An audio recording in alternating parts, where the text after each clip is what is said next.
All right, good morning, everyone. We're just waiting a few minutes while folks enter the room here. And thanks for people introducing themselves in the chat. It's good to see everyone. Thanks for coming this morning. We're just going to wait about one more minute before we start today's webinar as there's new folks joining.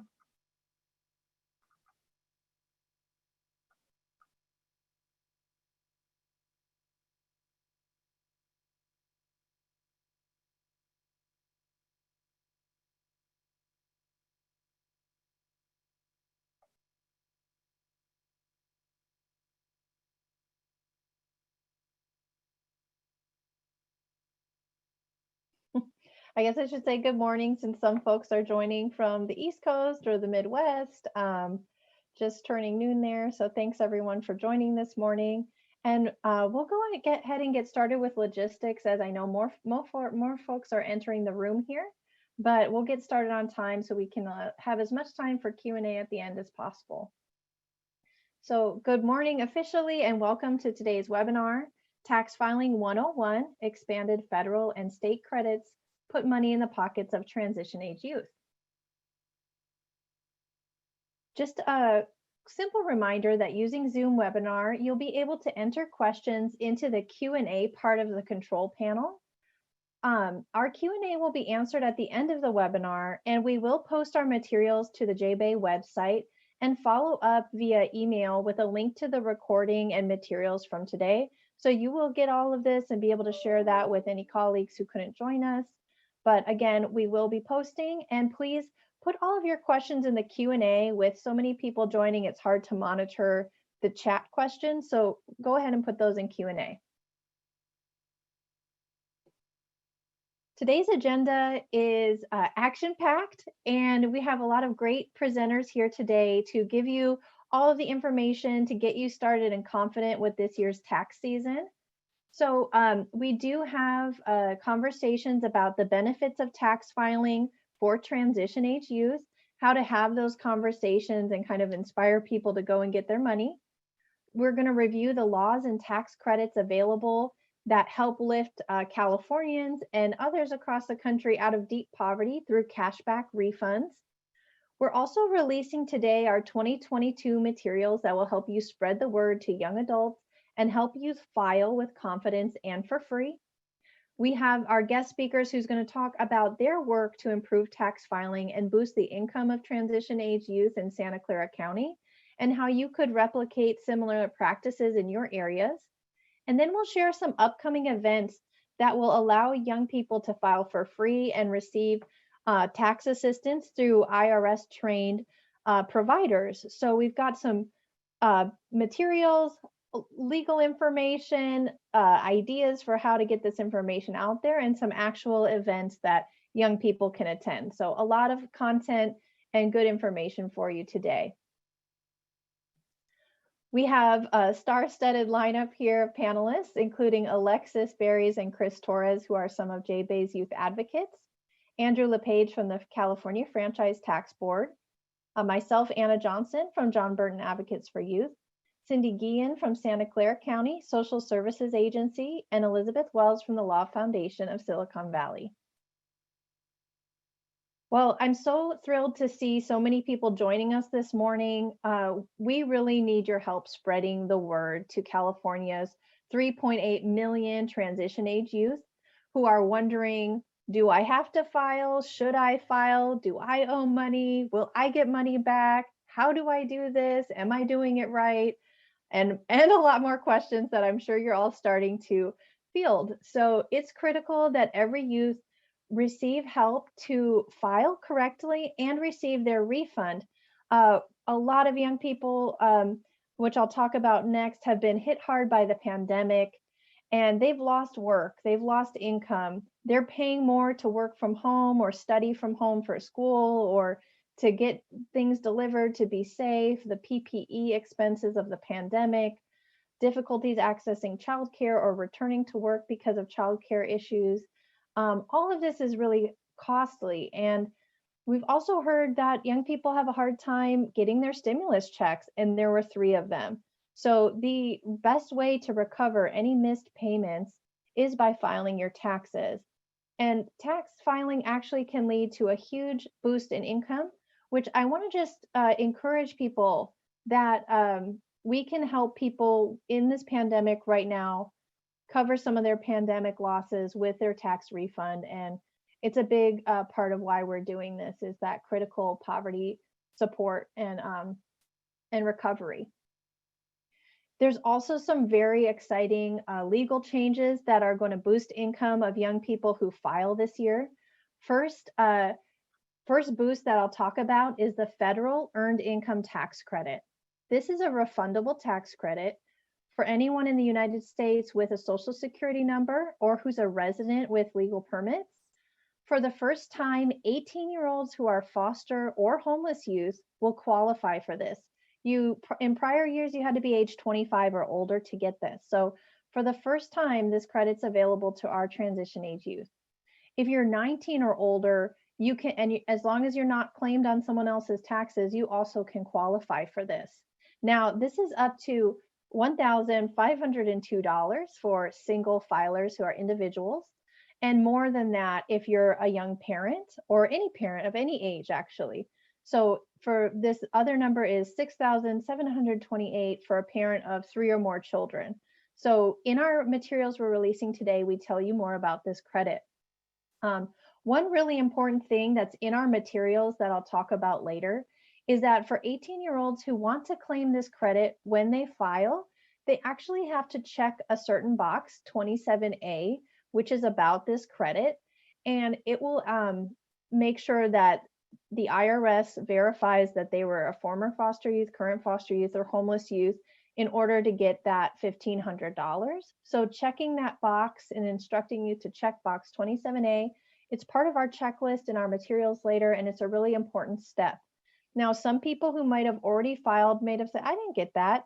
There's actually a little bit of tech issues being cleared up by the IRS right now in their software, because this is a new law change. They're working through those bugs and hope to have that resolved very quickly. So we'll talk about that later, but just be aware of that. And if you're filing and you're like, I should get this and it's not coming up, let folks know about how to troubleshoot that. Another really exciting legal change is that there was the advanced child tax credit in 2021.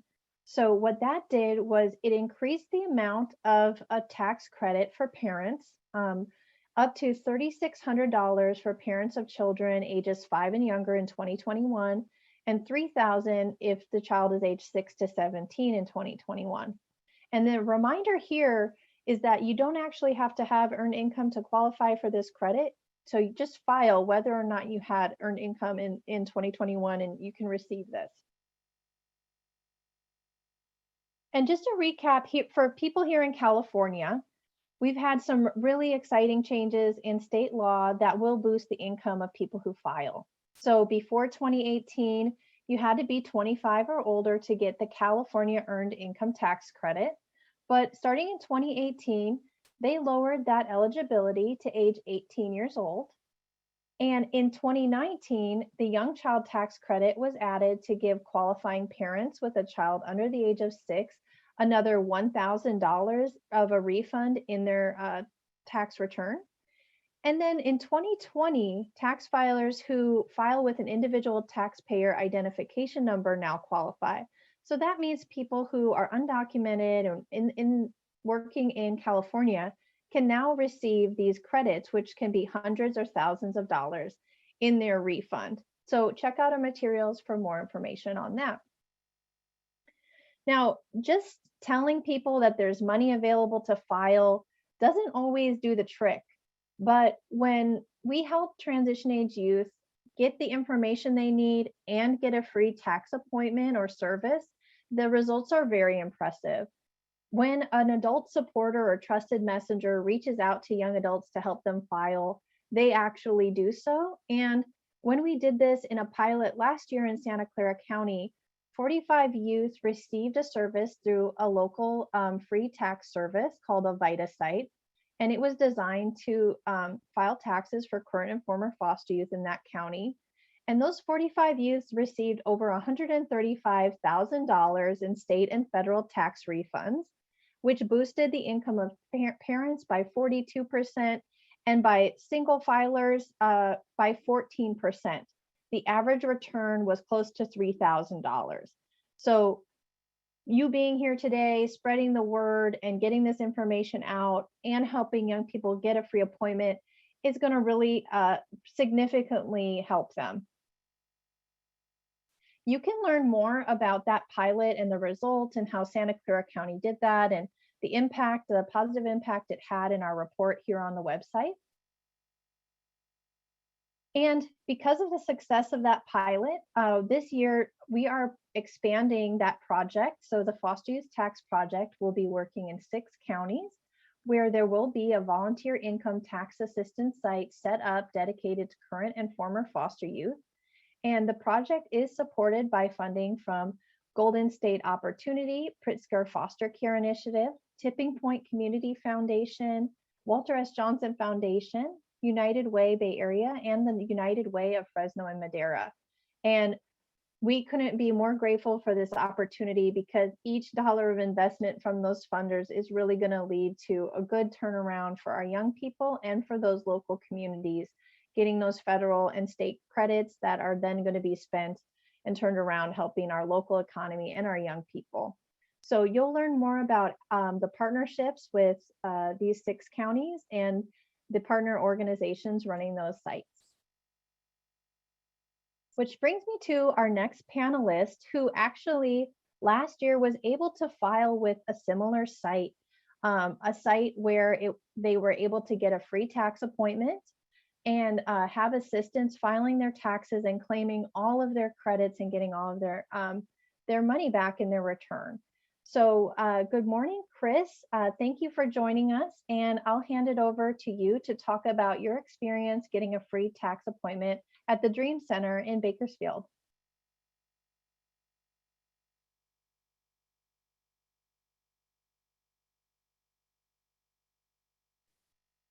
Oh, let's see, Chris, are you there?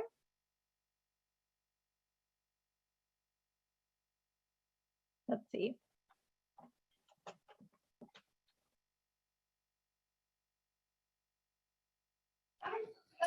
Hello, everyone. Sorry about that. I have my kids in the background, so sorry. Hello, my name is Christina, and I'm a youth advocate with JBay. I'm currently 25 years old, and I also go to school. So I filed my taxes last year. I think it was for the second time. It's called the Dream Center here. It's called the Dream Center here in Bakersfield. And what they do is they help foster youth with housing and different things. And they were able to help me file my taxes last year because there were certain things that I didn't know about how to file my taxes. To file my taxes. And the lady that was there, she actually asked me questions that I didn't really know the answer to, but she explained why she was asking the certain questions. I share custody with my youngest son's dad. So I didn't know that I could file him on my taxes too. And she had asked me if I knew that, and I told her that I did it. It was actually a really cool experience to actually get the full benefit amount, because the year before that, when I first filed for the first time, I didn't know that I can file a certain way and I didn't get the full benefits. And I found out that, no, sorry guys. One moment.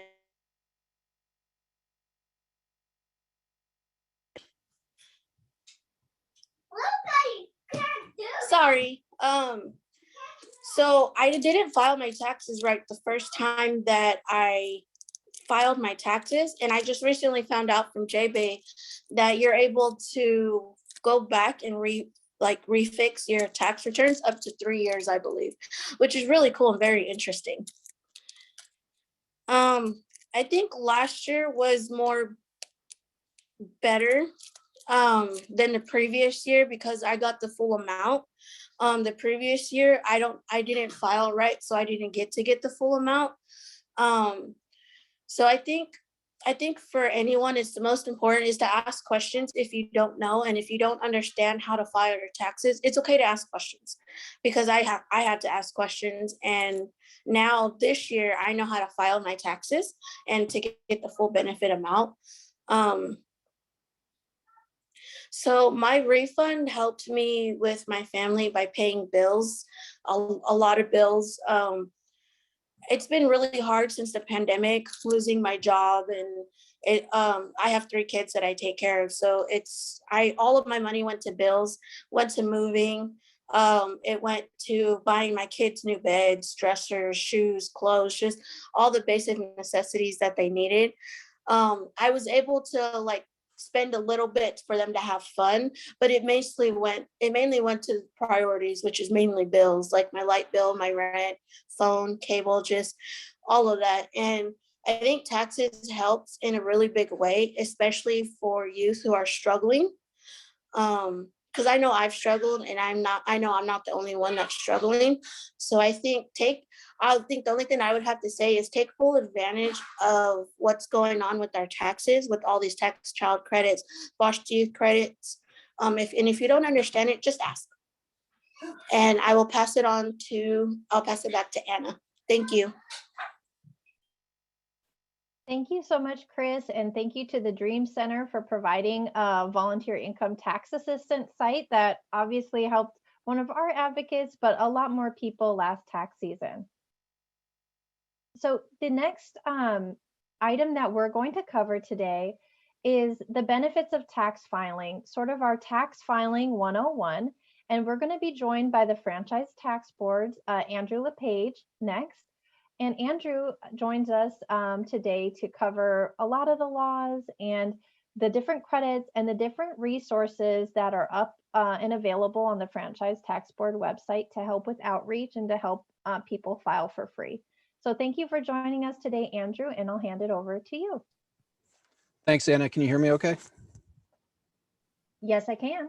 Okay, good morning, everyone. Great to be here. And I'm a public information officer in the California Franchise Tax Board's Public Affairs Office. And I'm going to provide an overview of the California Earned Income Tax Credit, the basics, and where to find more information, as Anna said. I'm a big cheerleader for online resources. I'll tell you that up front.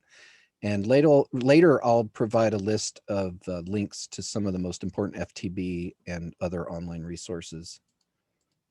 And before I start talking about tax credits, I wanted to quickly point out some of this year's tax filing basics. And there's good news there. So we've been accepting state income tax returns since the beginning of the year. Our fast, easy, and free CalFile service has been available now for a couple of weeks. That allows taxpayers to file a state return directly with FTB. And great news, Californians have 3 extra days, including 1 business day, to file their state income tax return this year. Returns will be considered timely if postmarked or submitted by Monday, April 18th this year. And that's due to what is in effect a federal holiday. And then remember, Californians automatically have until October to file, to mid-October to file. And this year it's October 17th because October 15th is a Saturday. And that's to avoid late filing penalties. But again, automatic extension to mid-October, and you can avoid late filing penalties, but you still have to pay any tax owed by tax day, which this year is April 18th. And you want to do that to avoid having to pay interest and penalties. And just a quick note, Californians claiming Cali ITC tend to file early in the year. And in 2021, about 92% of those who got Cali ITC filed by tax day. Next slide, please. All right, so why care about filing a tax return? If you have a job, you likely pay taxes during the year. This is called withholding. If you had too much withheld during the year, you may be due a refund. When you file your state and federal taxes, you may be able to claim that refund. Technically, you might not have a requirement to file a tax return based on your income, but it might really behoove you to do so. If you owe something, it's important to pay on time to avoid interest and penalties. Another great reason to file your taxes, even if you don't have to, is you might be able to claim tax credits that could put hundreds or thousands of dollars in your pocket, and that's what I'll be talking about today. Next slide, please. So what are these credits? The California Earned Income Tax Credit, or CalEITC, the Young Child Tax Credit, which I might call YCTC now and then, and the Federal Earned Income Tax Credit are so-called refundable tax credits that either lower the tax owed or provide cash back in the form of a refund. So again, combined, these can be worth hundreds or thousands of dollars. Next slide, please. Here we'll just take a quick detour to the Federal Earned Income Tax Credit. This is just some very basic information, and you can find plenty more at an easy to remember website, irs.gov/EITC. And the IRS opened earlier this year than last. Last year, the federal tax filing season began several weeks later on February 12th. According to the IRS's website, the federal EITC refunds by law won't be issued before mid-February.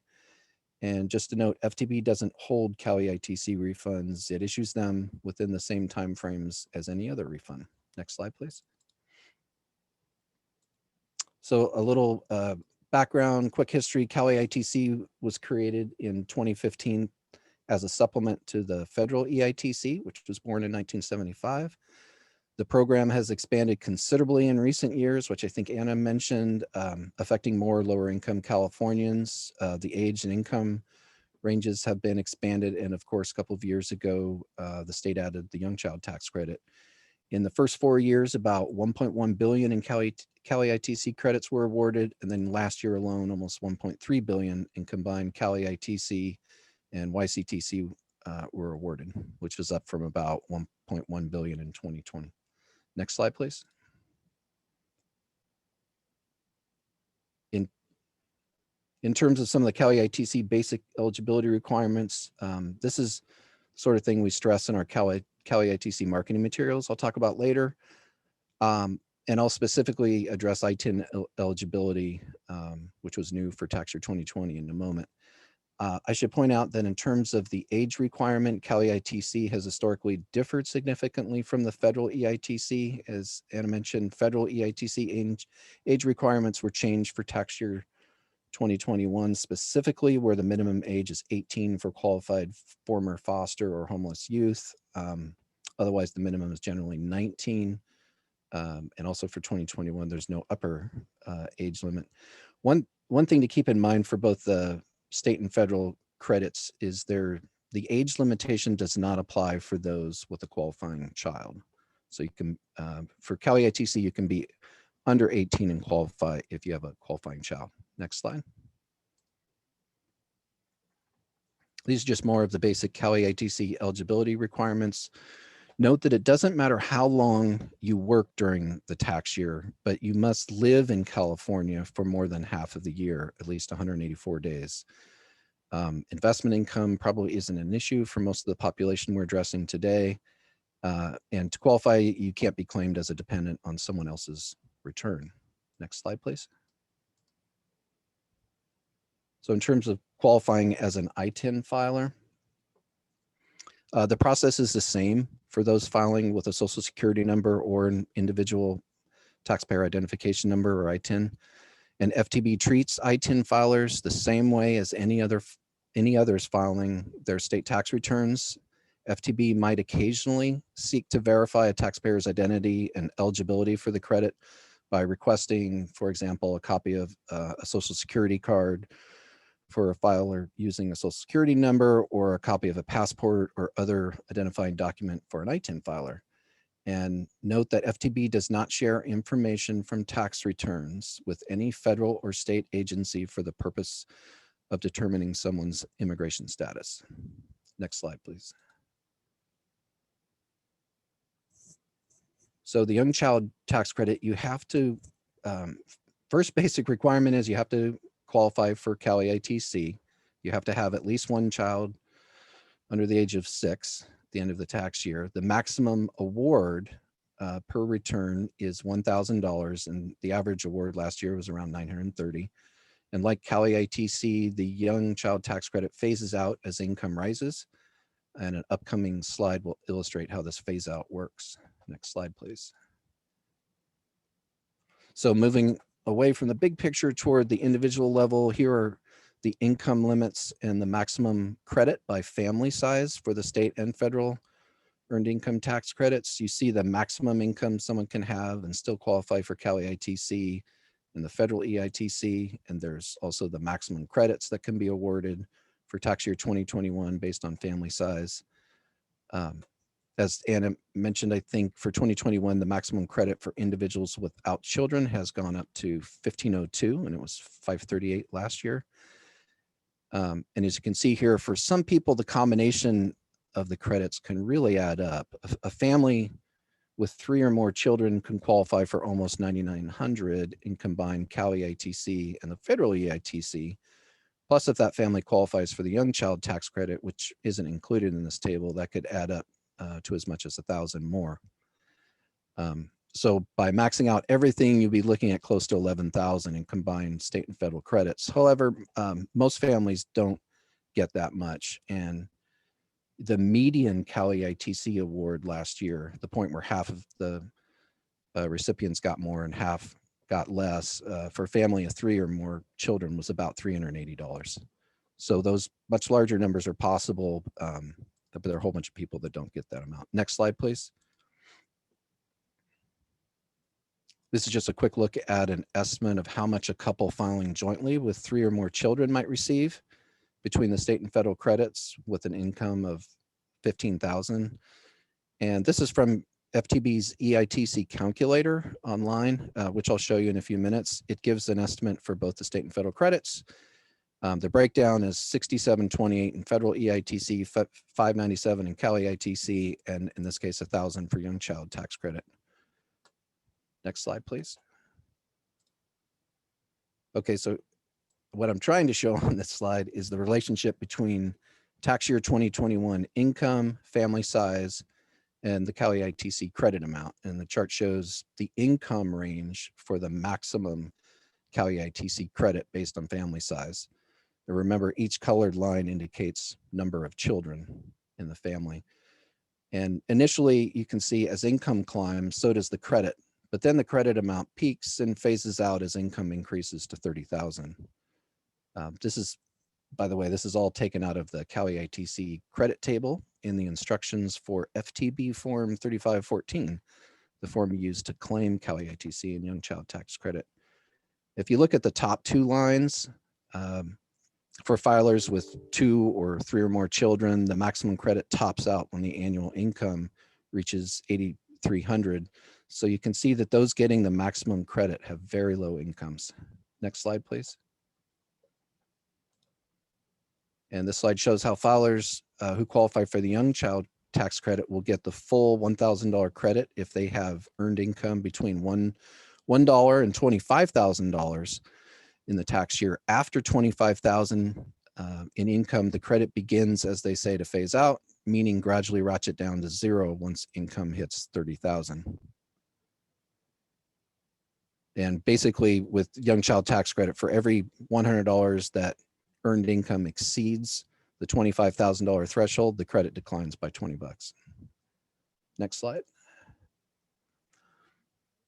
So fraud and identity theft, just wanted to touch on this briefly. The main takeaway here is that the IRS and FTB do not call to threaten taxpayers, and they do not ask for credit card or bank account numbers. We recommend that you simply hang up if you receive a threatening or fishy phone call. And you should be suspicious anytime someone tells you they can settle a tax debt for pennies on the dollar. Also, we encourage taxpayers to beware of what we call ghost preparers. A ghost preparer does not sign a tax return they prepare. They will print the return and tell the taxpayer to sign it and mail it to the IRS or FTB. For e-filed returns, the ghost will prepare but refuse to digitally sign as the paid preparer, which should raise suspicions. Next slide. Typically, before someone would receive a phone call from FTB, they would get a letter. I'll be sending you a link to FTB's letters webpage where taxpayers can verify and learn more about a letter they received from FTB. I'll also include a link to FTB's scam webpage where you can learn more about what to look for and how to file a report of a suspected scam, a report that can be filed online. Next slide, please. If FTB does ask for more information from a taxpayer claiming CalITC, the request will come on a letter we call FTB 4502, seen on this slide. It has an FTB letterhead and says additional documentation required, refund pending. Next slide. If a taxpayer does get the letter, FTB is just trying to verify the person qualifies for the credit. The letter would be sent to the taxpayer within a month of the return being filed, and CalITC and Young Child Tax Credit won't be awarded until the taxpayer responds and FTB verifies qualification. Next slide, please. Okay, as I edge closer to my finish line here, I want to further cheerlead for FTB's online resources. This is our CalITC landing page where you end up when you use our vanity URL, ftb.ca.gov/CalITC, as seen at the bottom left here, but I'll give you this later. It's a starting point for everything CalITC. And if you choose eligibility and credit information over to the left, you reach our long-standing page with most of the information you need, including CalITC Form 3514 and the accompanying instructions. There's a link highlighted mid-page to our EITC calculator for taxpayers to see their estimated state and federal credits. Toward the bottom of the page, there's a free tax help, meaning vita link. I'll hit on vita shortly. Also at the very bottom, you can choose more online options to file, and that will take you to a page I'll show you in an upcoming slide. On the left, also a link to our CalITC outreach materials page, which I'll show you in just a minute. If you hit that link for our calculator, you will eventually get to these pages. First, there's this page where you enter just some basic information. This takes half a minute, and then you hit the button at the bottom, and voila, you get a quick estimate for each of the credits, as you see on the right-hand side there. This isn't a perfect tool, but it's designed to provide a good estimate for most users, and it's simple and fast to use. Next slide, please. If we had instead chosen eligibility and credit information on the landing page, we would hit this page, which, as I mentioned, has a lot of the CalITC basic qualification information, as well as, if you go down farther, the Form 3514 that you need to claim the credit, along with the instructions. And the same information is available for 4 prior years, given taxpayers have that long to claim the credit. Next slide. So where can you get free help filing your taxes? Here are some of the basics of the Volunteer Income Tax Assistance, or VITA, programs with sites across California. Note that the $57,000 income cap for VITA is just a general guideline. I've heard of events with significantly higher and lower caps. The pandemic, truthfully, has limited this IRS program, but it remains one of the best options for lower income Californians who need help filing a return. From what I hear, the nonprofit organizations out there, including United Way, that are offering VITA this year will have a combination of drop-off events where taxpayers drop off the paperwork and return another time for the finished return, virtual, meaning online events, and perhaps some smaller in-person events. In the past, there were events here in the capital region, from what I hear, numbered into the hundreds being served daily, but with the pandemic, we just haven't seen that. Next slide, please. Here's FTB's VITA page, which is what comes up when you choose free tax help, VITA, at the bottom of the CalITC landing page.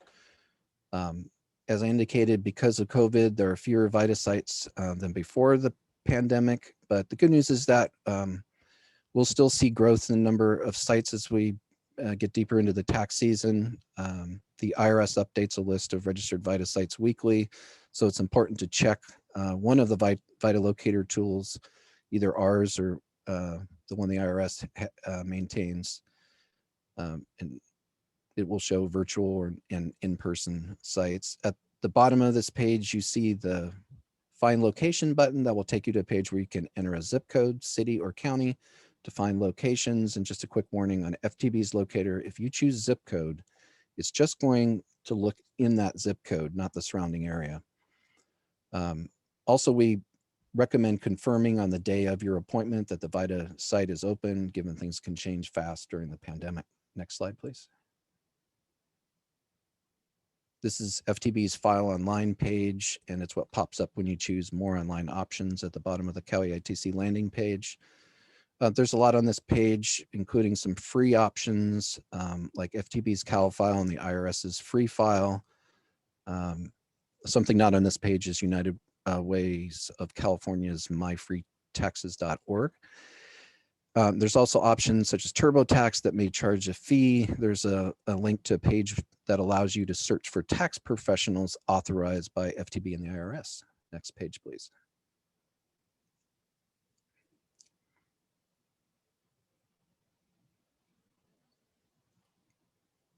Hey, Anna, we might be one off here. I'm on healthcare mandate. There we go. I'm not going to get into much detail on the state's healthcare mandate that kicked in a couple of years ago, but we wanted to show you where you can find lots of information about it. On FTB's healthcare mandate page, which you see on the left, you should choose the personal option to get started. The Covered California page seen on the right has information on coverage options and financial help.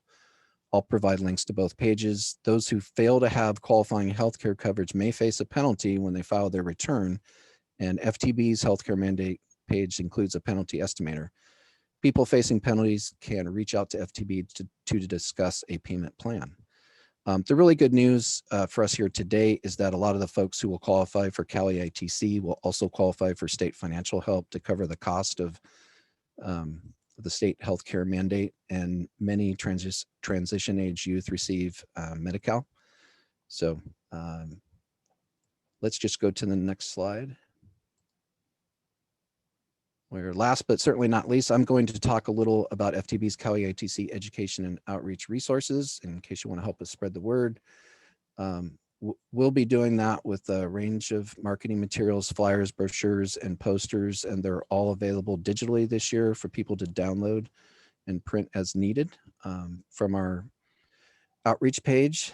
And so once again, the place to get started when you're looking for that is just our landing page at ftb.ca.gov/CaliITC. Choose outreach materials to download any flyers or brochures. Next slide, please. Here's that landing page again, just to show you where the link is over to the left highlighted for outreach materials. Next slide. And once on that outreach page, we've loaded all of our recently redesigned Cali ITC flyers, brochures, and posters, some of which are in 7 languages, including Chinese, Hmong, Korean, Russian, Spanish, and Vietnamese. The English and Spanish social media toolkits at the bottom of this page are currently what we offered last year, but those links should be updated soon to take you to our new material. For now, our latest Cali ITC social media assets, logo, related images, and some very short animated videos can be found on our Google Drive, and I'll share a link to that so you'll have access to all of that. Let's see. And if you need, at the top of this page, we note to just email us if you need a version with of any of these materials with crop marks for a printer to use. Next slide. These are just examples of Cali ITC flyers, brochures, and posters that are available for anyone to download. And next slide. Here's a snapshot of one of the brief animation videos we've made available in the Google Drive I'll share with you. Plus, it's a reminder of what this event is all about, helping those who qualify for Cali ITC and Young Child Tax Credit get their refunds. Next slide. Thanks for your time and attention. Feel free to follow up with me by email after the meeting if you have an FTB related question that we can't get to during this webinar. And Anna, I've got a list of links here. Do you want me to paste them into chat or email them to you? How do you want me to handle that? Yeah, that would be great, Andrew. I know a lot of people here would like that. And then we'll also put it in the follow-up email when we respond later today with the recording and materials. Okay, so I'll So do both. Thanks. I love your animation too, where it just like makes the money rain down on that. It's pretty good. So thank you, Andrew, so much, and to the Franchise Tax Board for all of those materials and information and outreach that we all can use. For those of you putting questions in the chat, like Andrew said, we'll either answer those during the Q&A or follow up afterwards by email. So now we're going to actually share with you the resources that are available to help spread the word that are designed specifically for transition age youth, JBASE 2022 publications. These were designed with our youth advocates' feedback and with young people in a focus group so that all of the words make sense and so that it helps them with their common kind of barriers to filing or common questions.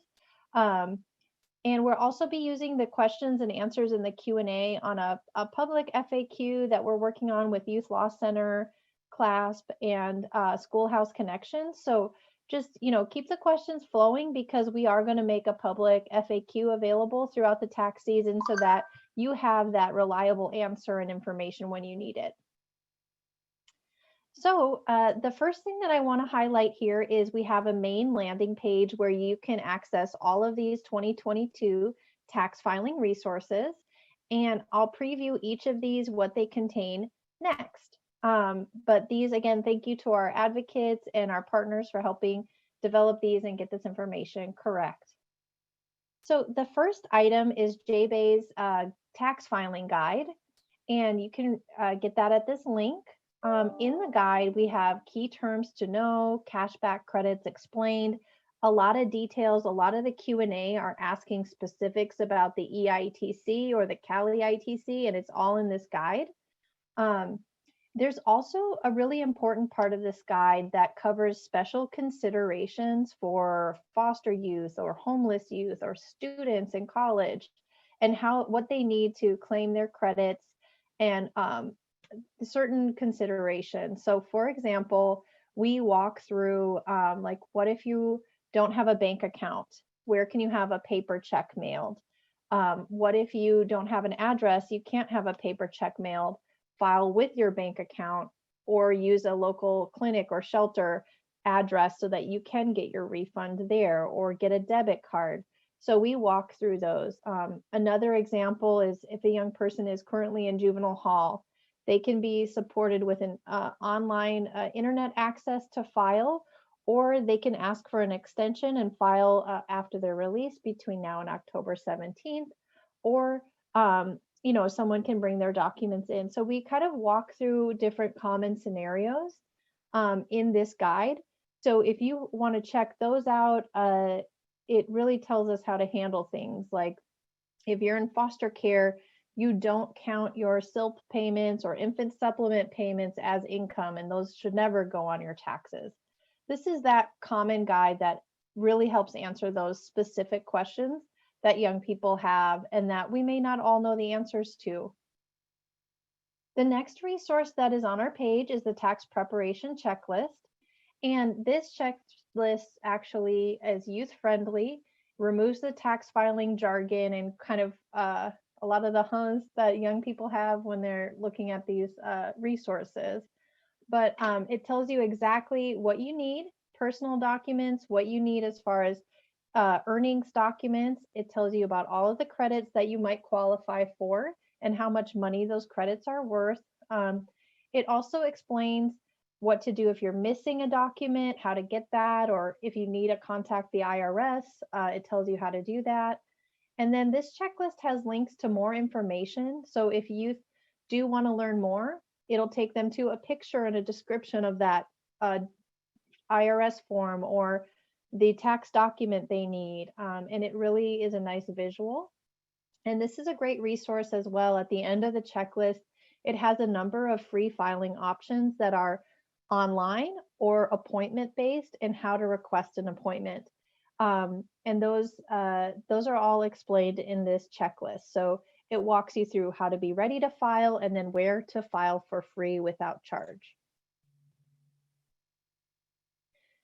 Later this week, we're going to release a social media toolkit for everyone to help spread the word about these resources that are designed for transition age youth. And we hope you'll take a moment to follow us on Twitter, Instagram, or Facebook, and help us spread the word. Together, I know all of us can reach thousands of young adults and help boost their income and boost our local economy through these refunds. So please, I know we all think we've got not the best following or, small numbers, but if one person that saw your information ends up filing, again, like we said, that's an average of $3,000 in a refund. So that can make a big difference.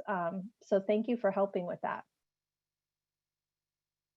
Another thing that some adult supporters may need is the right motivating message for a young adult who you're working with. Money or these credits can sometimes feel like that's not for me, or, it takes a little bit more convincing. There's actually a number of good reasons for young people to file aside from the money itself. And this kind of 2-pager just gives you some of that language and information about how tax filing can benefit young people and foster youth, including uncovering any identity theft, support there, eligibility for financial aid, making that application easier if you have a tax return filed, or public benefits determination is easier. It also helps just, basically all parenting youth and their children have that financial support, like Chris mentioned earlier, getting those full credits that a lot of young people don't know about. So this is just kind of a 2-pager to explain all of those various common benefits of filing beyond just poverty reduction. The next thing that you can do to help young people, now that youth want to file, they know what documents they need, you can direct them to a free appointment in their area. So there's a few statewide resources on this page, and then we also have the links to each of our county pilots if you're from those counties and a current and former foster youth. So first, calling 211 and asking for a free tax appointment site. They'll give you information, and then you'll make a phone call to that local organization. So 211 works anywhere in the country. Give them a call to find out where to go. You can also use getyourrefund.org in English or Spanish. And that's here in, you can use that to either file yourself, do a drop-off situation, or have a Zoom appointment virtually like this. The vita locator tool is what Andrew was mentioning before. And I saw in the chat questions about what about Texas? What about Oregon? If you go to the vita locator tool and type in your zip code, it will pull up local free tax assistance sites near you. And then again, as I mentioned, our 6 pilot counties and partners have their scheduling links, and appointments will start in the next 2 weeks. So if people sign up today, get their documents ready, then they'll have their appointment started in mid-February. So please go ahead and spread the word about how to get a free tax filing appointment. This final slide is just really more of a financial literacy tip, where saving important tax documents can help people claim all of their money. It can help with any kind of prior years if they realize, oh, you know what, I didn't get that full amount. If I change my return, I can actually get more money, or I didn't get the stimulus check, so I need to file 2020 and 2021. They can save all of those documents in a file folder in a locked cabinet, or they can save those in a secure password protected internet folder. But that's just an organizational skill, and this is a nice reminder about how to store tax documents and for how many years to keep those, which is just a nice life skill. So next, I do want to introduce our next panelist, who is going to tell you about Santa Clara County's efforts to get youth their full refund and sort of provide some advice or tips for county child welfare workers or probation or county partners in how to help spread the word. So Cindy, thank you so much for joining us. Thank you. So I'll just get started. We are currently on our 2nd year here at the Hub. And so first thing you'd want to do is dedicate time between February and October to really get ready for the tax season. Like Andrew mentioned before, the tax season this year is from January 24th to April 18th, or up until the extension on October 17th of this year. So this time, since it's our second time around, we've had a bit more of an outreach plan going into it. We've been sending out staff memos and activities just to kind of start priming social workers about the upcoming tax season. We've also sent out a hub mailer. We have a monthly newsletter with all our different events.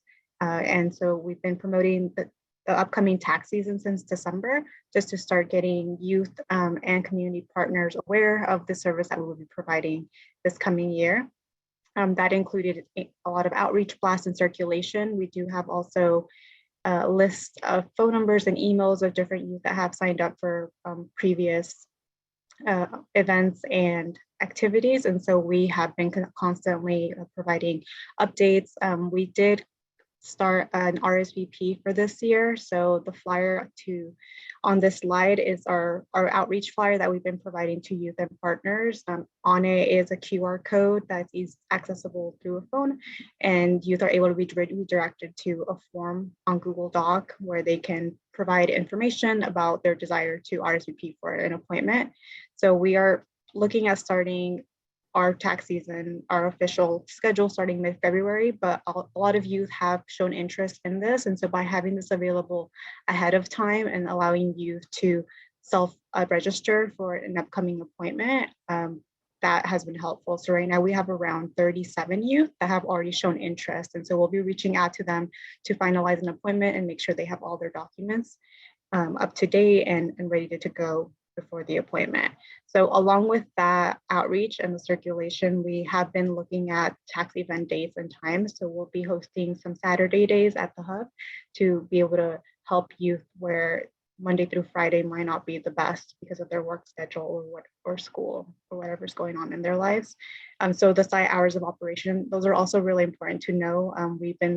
We'll be having them at the hub, both virtual and in person. So I think that flexibility is going to be helpful for youth that for whatever reason, getting to the hub with transportation is a little bit difficult or with other circumstances. And so I think having the evening hours that we have at the hub, as well as the virtual option where they can do it from home or from a place that they have a connection with internet, will be helpful. So overall, it's a constant, I would say, reaching out and letting people know a lot of just repetitive information at times, but it does help, and you do spread the word once they feel like it has been helpful. Getting messages back confirming, next slide. So with that as well, we would also want to integrate information about EITC into existing TAY programs and services. So another thing that we have been doing to promote just the service that we are providing is independent plans. That's something that social workers can identify a need that the youth has, especially if they know that they are. Oh, Cindy? Yeah. Sorry to interrupt. I don't know if other people can hear it, but it's kind of, some sound is cutting off what you're saying here and there. We're missing a couple of words, but I don't know if, Sorry. let's just try that again, but thank you. Is it still cutting in and out? I think that sounds clear now. Thank you. Okay. So I don't know where it stopped cutting in and out, but I'll just kind of start from the beginning. That another way to integrate information on the Cali ITC is into services that we're already offering in TAY programs and services. So one example could be the transitional independent living plan. So when a youth identifies that they want to work or that they have been working, whether it's only a couple months here and there, a part-time job, that's something that is hopefully identified in their transitional independent living plan, and something that could be a segue to talk about for having them file their taxes and the benefits around that. Another way to approach it as well is with the credit history checks and credit report reviews. Here in Santa Clara County, we do have a designated staff that processes the credit checks for our youth, and that's another way to kind of bridge that, especially if there's concern with identity theft and how that can impact their taxes. And I know Lacey will be covering that more in the upcoming future for this training. Another option is to bring this up during team meetings. So in child family team meetings, team decision-making meetings, 90-day transition plan meetings, or parenting conferences. So these are all opportunities where there's multiple staff members that can hopefully build a support group for this youth and help them learn about the importance of filing their taxes and the benefits that come with it, as well as assigning a staff member that can support them with that. So whether that be an ILP case manager, a CASA, someone that can just help them direct them to us or to another vita site in your county or your state that can support them with that. And like I mentioned, there's other, the ILP program, it has been vital for us. And one thing that we've been able to do is integrate it as part of our curriculum for the ILP program. So Lacey has been integral in that part, and they'll be discussing that a bit more as well. Next slide. And so I would say the final step is just to educate yourself and your colleagues on tax credits and outreach materials. So this can be with reading the all county information notices of 2021, along with any of the ones from prior years, and just being aware that we do normally get new ones released on a yearly basis. And so just keeping updated with them on any of the new details and how they apply to your youth that you work with. Another thing that can be done is to host staff trainings and inform staff. So with that, create memos that can go out to staff to invite them to join and learn about the new changes and what services are being offered to the youth locally. And then the other thing that I have been doing is providing a lot of one-on-one consults with social workers in regards to the specifics and the nuances of their youth. I know they have been concerned with youth that do not want to apply for ITINs, and so how can we go about encouraging to do so, because there is benefits in the long run, as well as with taxes with them applying. So just having those one-on-one conversations with coworkers for them to also see the benefit overall. And so I would say those are a couple of different things that we've been doing here in Santa Clara County to help staff and youth re-engage with VITA, and hopefully our numbers will increase this coming season.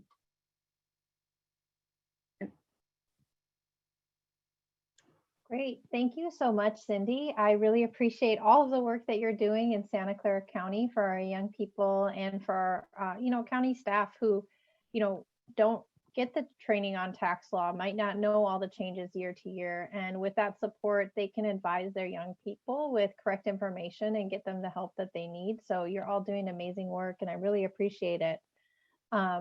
Next, we have Elizabeth Wells from the Law Foundation of Silicon Valley, who is going to talk to us about their ILP classes that they're providing in Santa Clara and the work that they do with Santa Clara youth who have experienced tax fraud. So thank you, Elizabeth. I'll hand it over. Thank you so much, Anna, and good morning, everyone. Glad to be here. So just by way of background, again, my name is Elizabeth Wells, Senior Attorney with the Law Foundation of Silicon Valley. Law Foundation provides legal representation for about 90% of the children and youth in the dependency system here in Santa Clara County. And we also provide civil legal representation for many of the former foster youth here in Santa Clara County as well. And so in addition to our dependency representation, our services also include, as has been mentioned, financial literacy training and identity theft assistance. So we have been very committed to working with the youth in our county to ensure that they understand the basics of tax information and helping them if they are victims of tax identity theft. Next slide. Go to the next slide, please, Anna. All right, thank you. So what we found is that, so many of our transition age youth clients are just not aware of how the tax system works. We found that many of them just kind of assume that, taxes means that they're going to have to pay money that they don't have. So what we really do is work to provide information and awareness, about how the tax system works, how taxes are calculated, if they're required to file taxes, and really more importantly, the various benefits of filing for filing tax returns, because most of the youth that we work with, their income level will make them eligible for a variety of the different tax benefits that we've discussed earlier. Part of the classwork or the trainings that we provide to the ILP youth classes, is just starting with the basics of the tax system here. We give them information about, how, what is taxable income, making sure that they understand, if they're in school or getting financial aid, how that might impact their taxes, taxable income. We work through how different foster care payments may or may not be considered taxable income. And then we also give, walk them through a sample paycheck so that they can see some of the different withholdings that may come out of their paychecks. We also work, next slide, please. And I think I bounced a little bit ahead. You can go ahead and advance to the next slide. Sorry about that. And then we also make sure that the youth see and understand some of the various tax forms that they may encounter. So we start, with, the W-4 form that they may have to fill out the very first day of the new job. And then we also go through the W-2s and why those are important, why they need to hold on to them, and how they're used to file their taxes.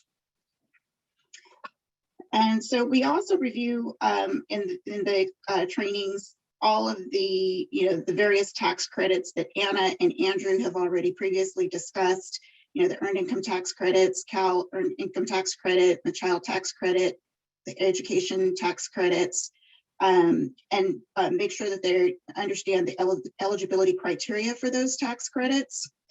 And in addition, we review a lot of the issues that Cindy had raised, or excuse me, that Chris had raised with respect to, shared custody issues regarding the child tax credit and their ability to file taxes for prior years that they didn't previously file. So after completing our tax basics, training course, all of our ILP youth, have a full understanding of the benefits of filing taxes and are motivated to file taxes and know where to go to get free tax assistance. Next slide, please. So again, just we are, very committed to being able to provide information and knowledge to our clients. We know that information and knowledge is power, and it's so important that that youth have this information. And again, we provide it to current and former foster youth that are HUB eligible. So we have been, working very closely with, the folks at the HUB, with Cindy, and with, the Santa Clara County Department of Family and Children's Services to provide this service through the ILP curriculum. I know J-Bay, Anna had mentioned, described the fantastic resource that J-Bay has put together, to provide information as well to, to youth.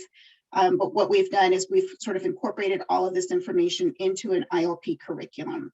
And so it gives the youth an opportunity to ask questions if they have any, and also be able to learn through by walking through different examples of scenarios. So we've extended an offer to provide these ILP training classes and tax basics to the 5 additional counties through the expanded VITA tax assistance project. And if folks are interested in learning more about how we construct the curriculum, they can contact me, and my information is on the screen. And then lastly, I'll talk about our tax identity theft support. And I just wanted to point out that this is the National Identity Theft Awareness Week. The Federal Trade Commission, or FTC, is putting on a variety of different webinars and providing information and discussing the increase in identity theft, especially as a result of the ongoing pandemic. And so the Law Foundation has been providing our clients with legal assistance in repairing their credit when they've been victims of credit identity theft for a number of years now. But since the pandemic and with the implementation of the vita tax program here in Santa Clara County, we've extended our services to include tax identity theft assistance as well. And we cover tax identity theft in our tax basics training. So we, as part of the curriculum, give youth an overview of sort of things to look out for, indicators of identity theft, and then walk them through some of the things that they'll need to do in order to be able to work with the IRS and cure any identity theft there. Some of the most common tax identity theft scenarios that we see are, one, someone using our client's social security number to file a tax return, or two, someone claiming our client as a dependent when they shouldn't be, or three, someone claiming our client's child as a dependent when they shouldn't be. So we spend a lot of time working with our clients, that are experiencing tax identity theft to help them navigate the system. Because as many of you can imagine, if you've had any experience working with, big bureaucratic systems, particularly the IRS, it could be very overwhelming and frustrating. And we want to make sure that our clients receive the maximum tax returns that they're entitled to. So we walk them through the process, gathering any information that's needed to verify their identity or prove their eligibility, submitting any of the identity theft forms, either to the IRS or to the California Franchise Tax Board. And oftentimes helping them obtain an identity, an IP PIN, which basically is a number that helps, that's between the client and the IRS, that ensures that their information won't be used by anyone else to file a tax return. So we,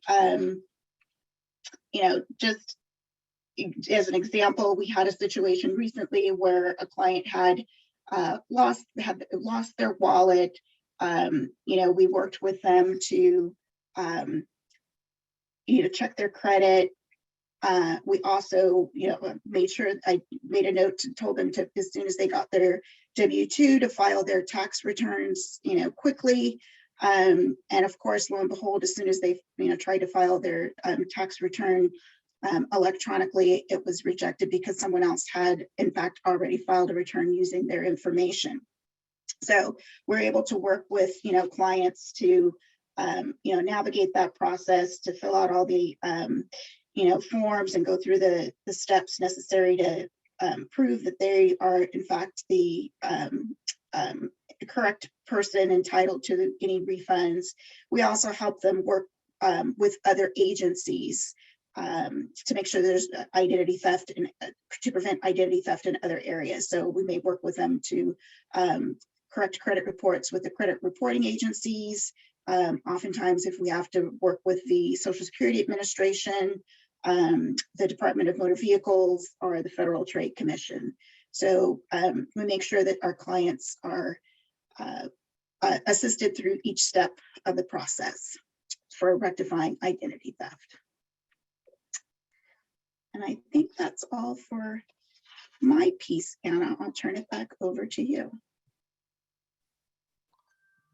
Thank you so much, Elizabeth, for all of that information and for how you supported young people in Santa Clara County experiencing tax ID theft last year. It really helped them, file that paper return, get their money, and be protected for this year. So a lot of harm reduction that is paying off for years to come.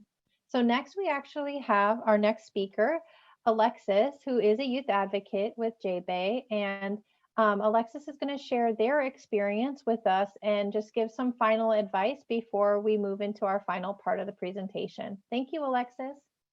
Hi, everybody. Thank you. So my tax experience, I remember going to a trusted adult in my life to receive tax help. This person, however, provided me with misinformation that led me down the wrong path, which ultimately led me to owe in taxes for years to come.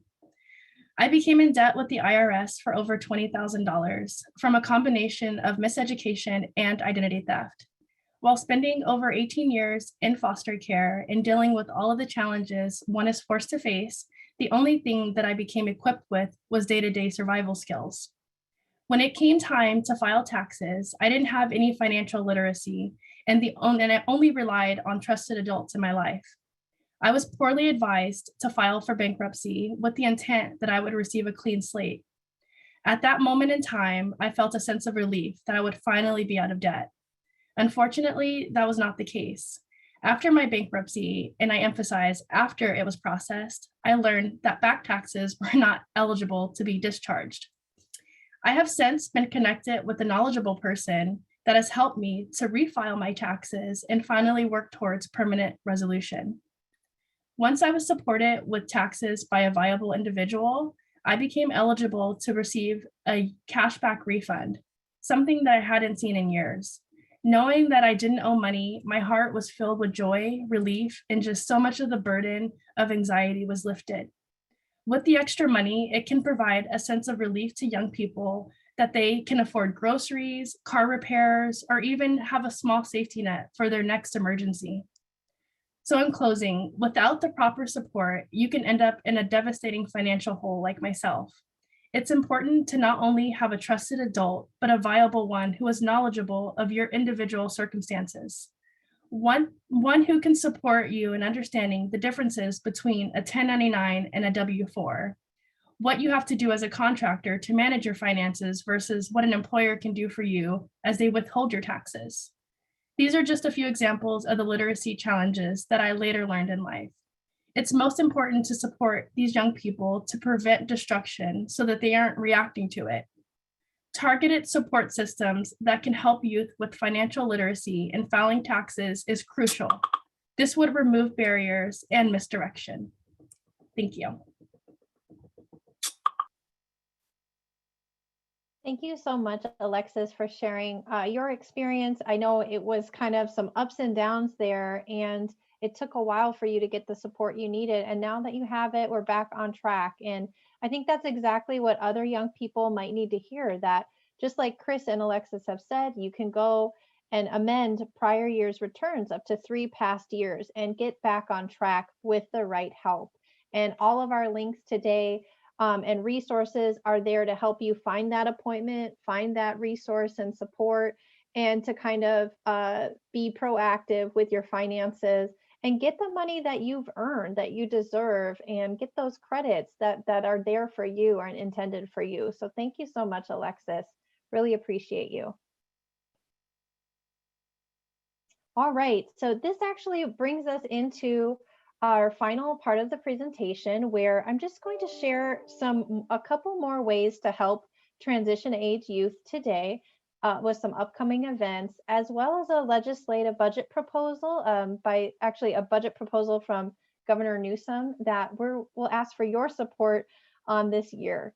So I'll bring a couple of things to your attention and ask that you help us spread the word.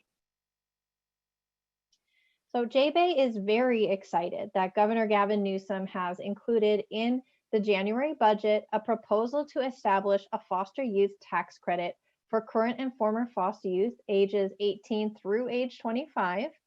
And we hope you will join us in supporting this proposal by signing on to our coalition letter that's in this link here in the chat and on the slide. And so this proposal would be available to anyone starting in the next year's tax season if this is adopted in the final budget, for anyone in care on or after age 13 who then goes and files their taxes and is eligible for the Cali ITC, as we discussed earlier. And this proposal is supported by the State Controller, Betty TAY, Senator Caballero, J-Bay, and the Cali ITC Plus Coalition. And we hope you all will consider signing on to that coalition letter and joining us in support of this proposal today. This can really help boost youth income, create an incentive for them to file and get the rest of those credits we've talked about, and really helps them recover from pandemic losses that we discussed earlier. This is such a critical time to create a sustained benefit ongoing, and please take a moment to put that link. And I'm wondering if Simone, if you could put the link in the chat for people so that they can join us in support. The next thing, I just have 3 events that I'm hoping you'll help invite young people to who have questions that they want answered.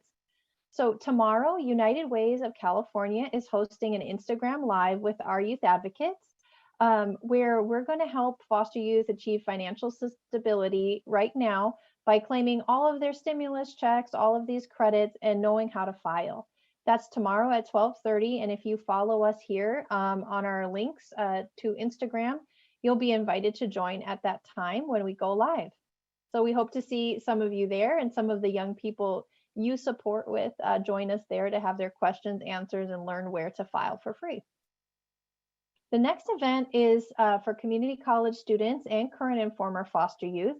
It's going to be on Thursday, February 3rd, again at 12:30 p.m. There's an RSVP link here, and any community college students that attend would receive the ability to file for free using a site called Tax Time Allies site. And you'll actually learn about, again, how to file, what you need, and then how to get that free support. We also have a few slots of free appointments here. If you want to reach out to me for one, please do so, or sign up at this RSVP link. And finally, in the Sacramento region, Sacramento County is working with United Way of the California Capital Region to do online and in-person tax prep workshops. So here are 2 dates. They're hosting a workshop where you'll go online and start preparing your own return. And those vita tax preparers, those trained IRS tax preparers, will help answer any questions, make sure that you're doing it correctly, and help you hit send with confidence. So sign up for those appointments. And if you're a current or former foster youth in Sacramento region, actually we can connect you with the county partner. They're doing one in-person workshop specifically for transition age youth who are foster youth in that county. So we can also help you get connected to that service as well. So thank you, Sacramento, for all of your leadership there. All right, so that brings us into Q&A, which there's no shortage of questions because our tax system is a little bit complicated and very new skill for many of us. So I see a lot of questions that we'll start to cover now. And let's see, where shall we start? If some of our panelists can join us here on video, and we'll go through a couple of them. Let's see. Well, first, for people who are trying to use the JotForm link to sign on, if you click the link through the PDF of the slides, you should be able to access that there. And let me go up to the top. The first thing I want to clarify is that there's a number of credits. There's federal credits when you file your federal tax return. So the federal earned income tax credit is now eligible to transition age youth ages 18 and older, right? If you're 18 but not yet 19, and you're a foster youth or youth experiencing homelessness at any point, or foster youth from age 14 or onward in care, check out our guide because you can kind of see, is this me? And it actually lists who is eligible if you meet those criteria. That's for if you're in any state. So the federal credits for the earned income tax credit, as well as the child tax credit and some other credits that are listed in our checklist and guide, are for everybody in every state when they file a federal return. Now, all of the other credits, the state tax credits, you have to file a California return and live in California to receive those. But if you're watching from another state Your state may have its own tax credits available to you, and you'll have to kind of look those up, and you'll notice that when you file, you might get some other credits. But here in California, we have the Cali ITC, Young Child Tax Credit, or Renter's Credit. And last year we had the Golden State Stimulus. So there were some benefits to just filing your state return as well.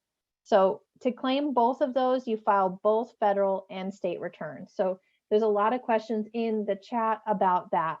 Now, there's also a question for the federal EITC. If youth are full-time students under age 24, can they get the earned income tax credit?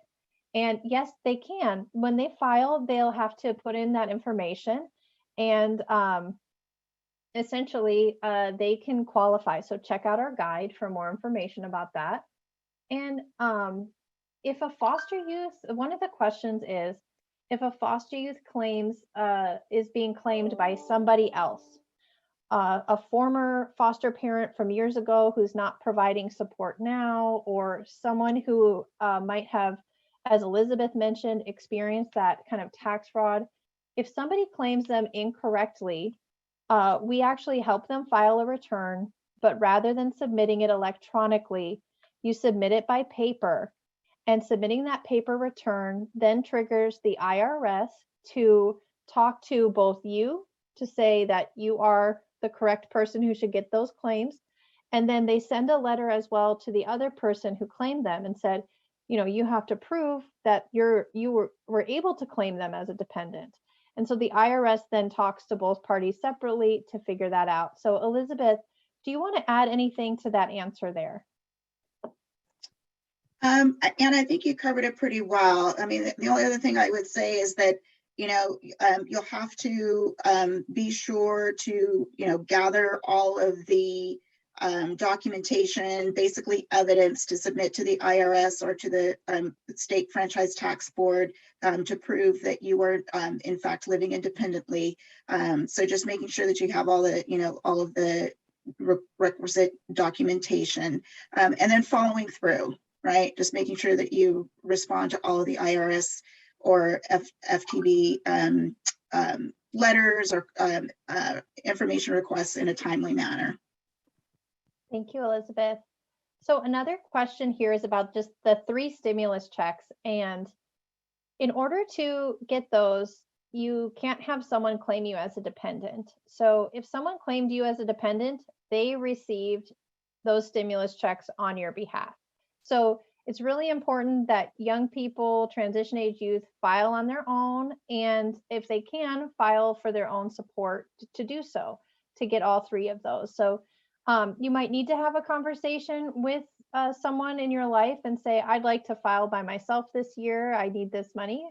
Or have a conversation, ask them, are you claiming me as a dependent or not?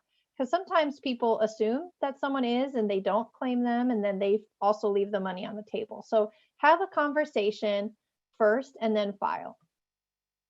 Some of these are specific to individuals, so we'll follow up. So I'm just looking through and I'm seeing Simone. Is there any questions that you wanted to prioritize? Oh, okay, one question here. Are there ways to find preparers who specialize in the complexity of college student returns? How to handle financial aid?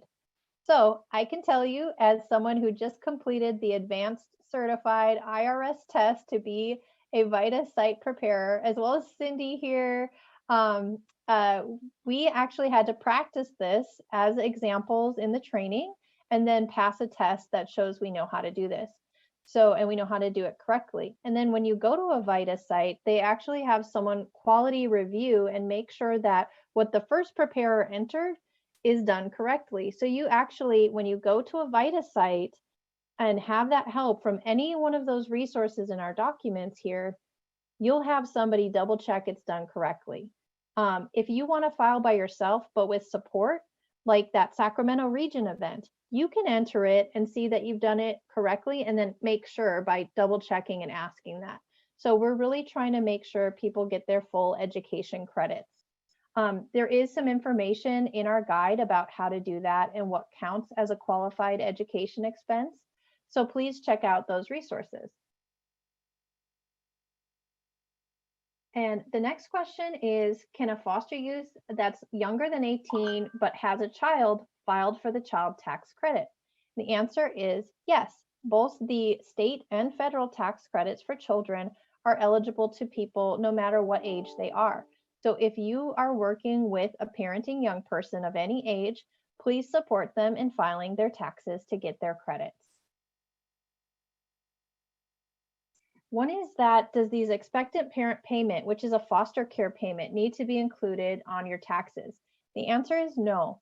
Any foster care payments like the infant supplement, expectant parent payments, any of these are treated as a foster care payment, not as earned taxable income. So any of that income you've received, you do not enter on your tax return.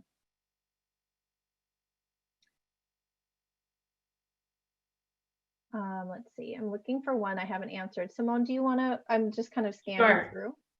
There was one I just chatted you about asking how to, and apologies if you covered this one, I was answering chats, other ways to incorporate these strategies into ILP. I think it was directed at Cindy. Yeah, so for the ILP program, we have a curriculum set. And so with that, we integrate Elizabeth to Lacey into providing the taxes and identity theft into the curriculum. So that's how it's embedded. And Elizabeth was also shared that, she's able to share that curriculum with anyone that is interested. I don't know, Elizabeth, if you want to speak on that a bit more.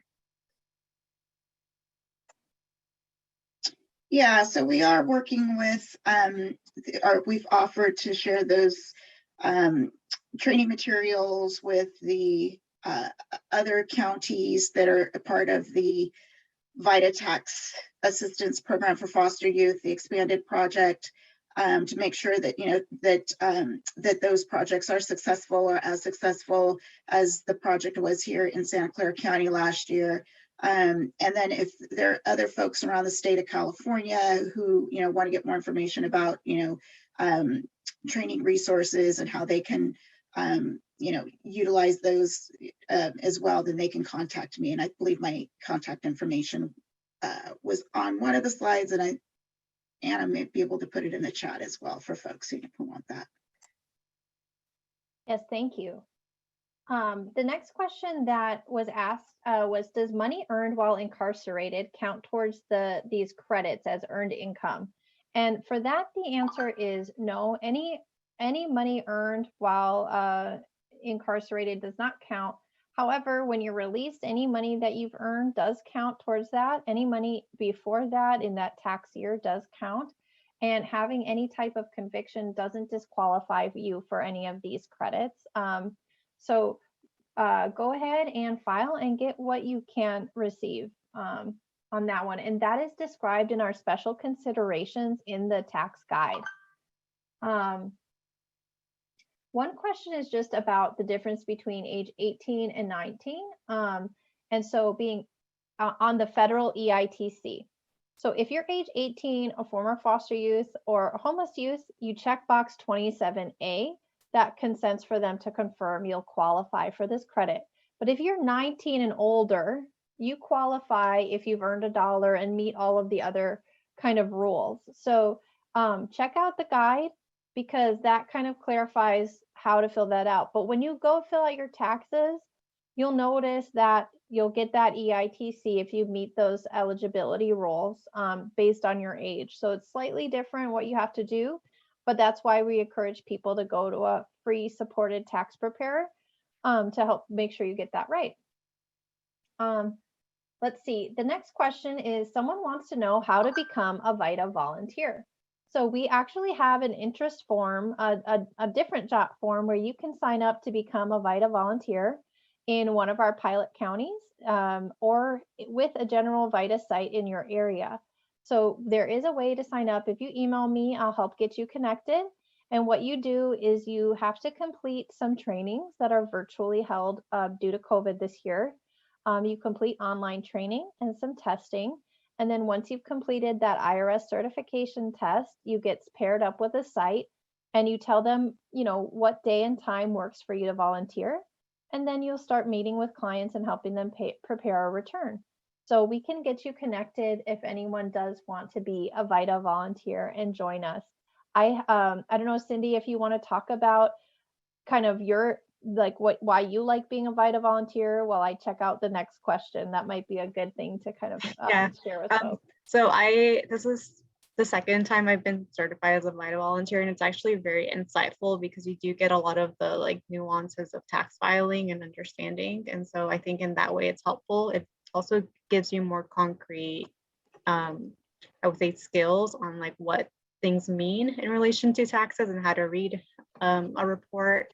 And so it makes it a bit easier to be able to explain and hopefully encourage you to participate and to really file their taxes, because the credits they become very real once you're actually inputting them into the system and seeing the outcome of it. Thank you, Cindy.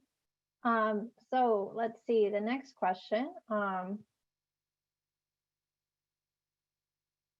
do we show proof that we are a former foster youth for these credits? You actually don't have to show proof at first. You just check box 27A and they're going to verify kind of on the back end for you. Checking that box gives them permission to do so. But if for some reason they're not able to verify, the IRS will send you a letter and then you respond to that letter or phone call. But if you want to make sure that it's not a scam, you can actually use the number on the prior slide about the IRS to make sure that it was a real check-in. So just use that slide information when contacting with the IRS. Let's see. Where can I get assistance if I didn't receive my stimulus check? The best way to get your stimulus check right now is actually to file your taxes. So you file your taxes and you say that you receive $0 on that stimulus check. And in 2021, you'll get that $1,400 check. And you have to file 2020 tax return as well to get the other two. So there's also some more information in our checklist about how to claim missing stimulus checks. Let's see, the questions have been answered. I'm looking, Simone, for any new questions that we didn't already cover. Oh, we're at time. Sorry, everyone. I could answer questions about this all day, apparently, and I will hold you captive to do so. Just kidding. If you want to put any more questions in the box, I will follow up with our Q&A and follow up by email. You all can contact all of us. Let me go to our contact slide. Here is all of our contact information from today's presentation, and we'll be happy to answer your questions and direct you to our resources for more. And thank you, everyone. I see my email is kind of pinging with people signing on in support of the foster youth tax credit. So thank you so much for taking a moment to join us in supporting that important income boost for our young people. And hopefully we can have that established this year in law. So thank you so much. And I will let everyone enjoy the rest of their day. And thank you for joining us. Thanks, Anna. Thank you, Andrew. Bye-bye. Bye, everyone. All right, thank you. Good